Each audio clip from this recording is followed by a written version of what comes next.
মোটে বোঝা যাচ্ছে না। আর স্পিড কি আমার এক্সাক্ট। কালকে আমরা একটু ঘুরতে গেছিলাম সাতক্ষীরার দিকে, কিন্তু একটু রাইট হয়ে যায়, আমরা একটু গাড়ি একটু জোরে চলে। তারপরে সামনে দেখেন আমাদের সাথে কি একটা ঘটনা ঘটে।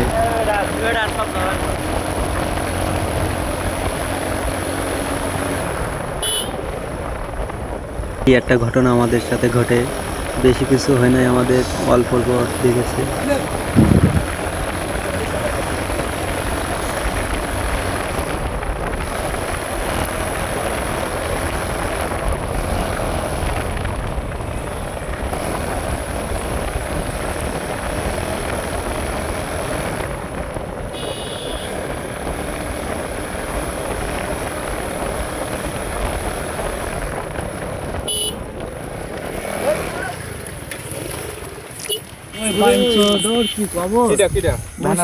ভ্যানালা ও যাবে ওই সাইডে, ও এসটি সাইডে, তারপরে লাইট মোটে বোঝা যাচ্ছে না। আর স্পিড কি আমার এক্সাক্ট গাড়িতে কন্ট্রোল করতে।